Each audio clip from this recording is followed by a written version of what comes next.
Hello everyone, welcome back to my channel. Thank you so much for joining me today. If this is your first video, hello, my name is Cassie, and today we are talking about what to wear for your Distinguished Young Women's interview. So if you've not watched any of my videos before, I've done a couple others on the DYW program, my involvement in the program, and tips and tricks for every phase of competition. I will link that down below, but today we're strictly talking interview because there's so much to talk about and this is a very common question. So we'll start with a few do's and don'ts, shall we?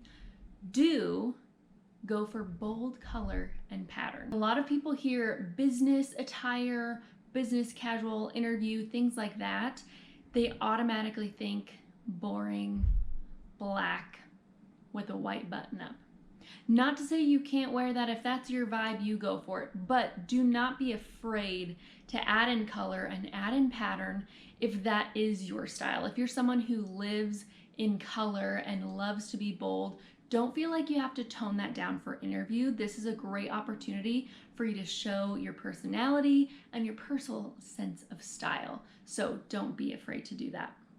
Don't be too revealing. So I will tell you, I'm 29 years old. I've judged many programs, and every single program I've judged, I'm the youngest, sometimes by 10 to 20 years. So when you're planning this outfit, you're not planning something that an 18 or 21-year-old friend would think is super cute and trendy. You need to consider that this could be someone your parent or your grandparents' age. So if it's something that they might think is a little too short, a little too low, a little too tight, it might be good to get some feedback from a parent or grandparent just to make sure that you're making that great first impression.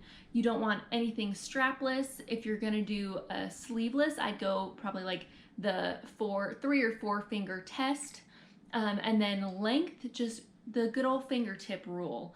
Put your hands down by your sides, make sure it's longer than your fingertips. If you wanna be super duper safe, just make it all the way to the knee and you'll have no problem. Again, you're not being judged on what you're wearing, but this is the first impression, the first time the judges are meeting you. You want to walk in and have them think, oh, look at that smile. Oh, look, she's so confident, and not, oh no, whoa, that's a lot of skin right there. You know, you want to make the best first impression that you can with your judging panel.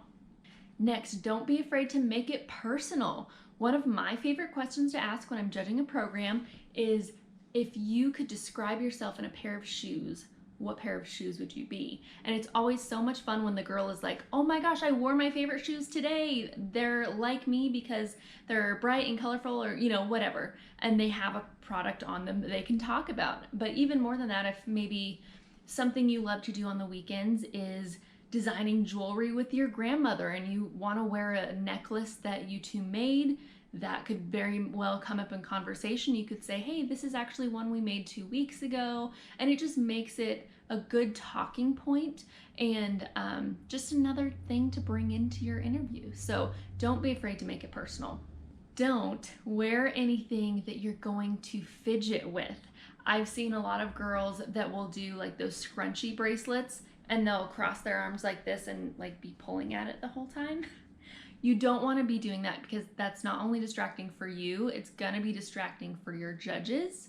If it's something that you're going to be like pulling up the whole time, just don't wear it. You don't want to be thinking about what you're wearing. You want to be thinking about what you're saying. So make it easy on yourself. Do opt for closed-toed shoes. Now, this is not a hard and fast rule, but it's a good rule to live by for interviews or anything in a business professional sense. Closed-toed shoes are just the best way to go. They look the most professional. Bonus for you, you don't have to worry about getting a pedicure. Another one on shoes, don't wear heels if you're not comfortable in them or if you fidget in them. So this is something I see girls doing a lot in interviews. If there's someone who's maybe not used to wearing heels, they'll do that thing where they like kick back on one heel, then kick back on the other, and they're like rocking back and forth kind of on the back of the heels. And again, very distracting. I've also seen girls do that and like roll their ankle during their interview, not fall all the way down, but to like have a big wobble moment. And that totally derails their train of thought. And just don't do that to yourself. If you're someone who's confident, standing tall in heels, you're not gonna be shifty, great, wear the heels. If that is not you, wear flats, wear wedges, wear something that's gonna be more comfortable. Again, this is going to be up to your local program. Most don't require that you wear heels in interview, but do double check that. But if you have the option to not wear heels and you're not a heel wearer, go with that. Do wear the proper undergarments. So this is a big one, especially if you're doing maybe a sleeveless dress.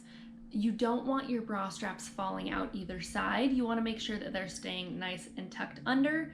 If the cut of the dress or whatever you're wearing is not going to allow for that, opt for a strapless option. There's lots of great strapless bras on the market that will stay up the whole time that you don't have to worry about. It's just another one of those things to keep you from fidgeting, to keep you from worrying. You want to make sure everything is tucked tight and secure and nothing is going to be showing. Okay, the last don't. This is the most important one for you to remember. This is a scholarship program, right? Don't break the bank. You are in this program to get scholarship money, not blow a ton of money on every single outfit for every phase of competition. Now, you may have to go out and buy a dress for self-expression. You may have to buy a new outfit to go with your tap routine, but you don't have to buy a full new outfit for interview. There's so many options probably within your closet, your sister's closet, your mom's closet, your best friend's closet. Don't feel like you have to go out and buy a whole new outfit for this. A lot of you are going to have items from, going to church, choir concerts, dressing up for just special occasions in your life. You're probably going to have quite a few pieces that you can work into this interview look without spending money. A special one for the year that we're in, I know a lot of programs have been moving to Zoom. So if you are having a Zoom or online interview, something to consider is your backdrop. So if you have long dark hair and your house is maybe not very well lit, or you're going to be in front of like a dark navy wall or just something that's a little darker, make sure what you're wearing is something light and bright that's going to brighten up your face so you're not just sinking into the background. And on the opposite side of the spectrum, if you have very light blonde hair and you're going to be right in front of a white wall, white is probably not going to be what you want to wear because it's just going to wash you all out. It's all going to be the same tone. You're probably going to want to opt for a jewel tone or something a little more saturated to separate you from your backdrop, because of course you want the judges looking at you and really being able to connect with you. It's a lot harder on Zoom interviews to connect with the person you're talking to, so you really want to make sure that your wardrobe is helping you out in that sense.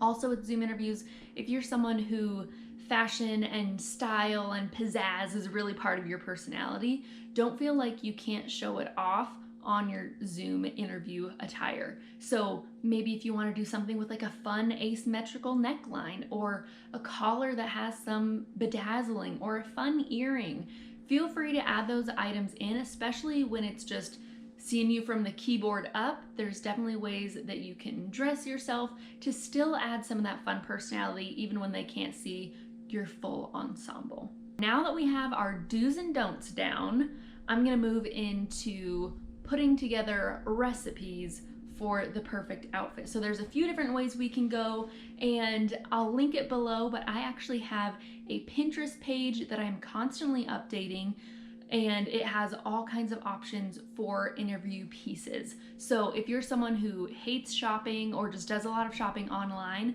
I have direct links to the items. I keep them all under $100. So again, you're not breaking the bank on dressing for your interview, or if you even just want to use it as inspiration, look through it and then see what matches in my closet. So I'll link that down below. Pinterest, I'm Style by Cassie.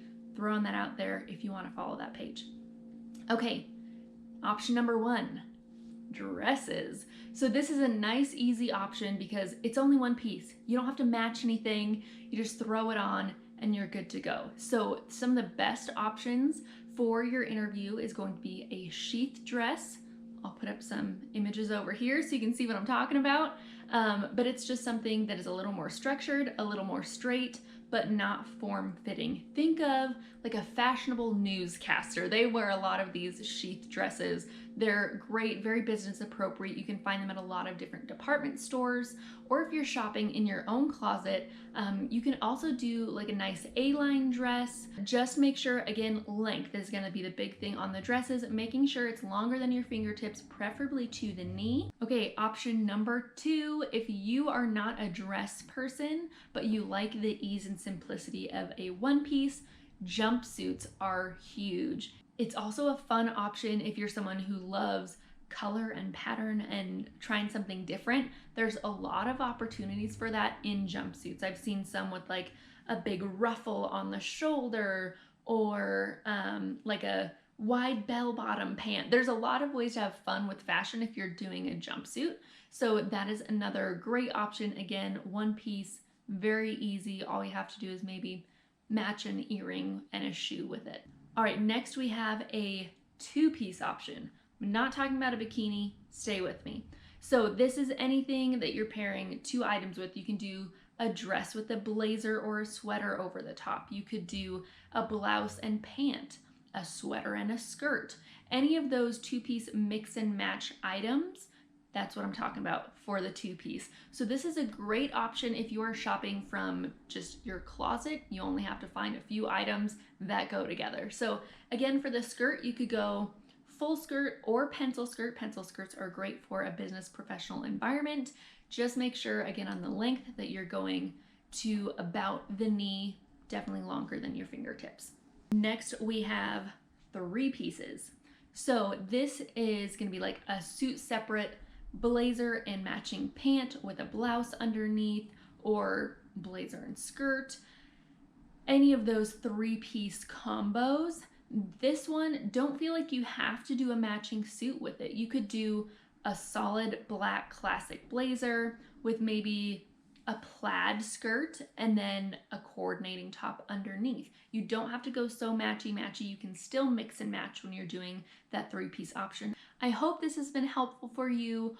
All of these suggestions, they are not hard and fast rules. They're just things that I think will help you in your interview so that you are comfortable, you are confident, and you are making a great first impression with those judges. So remember, you don't have to break the bank. Feel free to shop in your own wardrobe, shop in your friend's wardrobe, and you can come up with a great outfit. Again, I have my resources linked down below. I have my video on all my DYW tips coming from a DYW coach and judge. I have my Pinterest resource board of DYW outfits for your interview, inspiration, whatever you need it to be. And if you're looking for one-on-one coaching, I will link my info down below. I also coach for the DYW program if you need a little more one-on-one help with questions and getting confident in expressing your thoughts and your feelings. Like and subscribe to my channel for more content. I'm always sharing different fashion, pageant, scholarship program related things. DYW is my favorite, don't tell the others. So I do have a lot of DYW content that I am creating and putting out all the time. So make sure you subscribe so you don't miss anything, like this video. And if you're competing in a program coming up, I would love if you would comment down below. Let me know what program you're going to be competing in so I can be rooting for you all the way from here in Utah. So I hope you have a wonderful day and I hope this was helpful. I'll see you guys next time. Bye.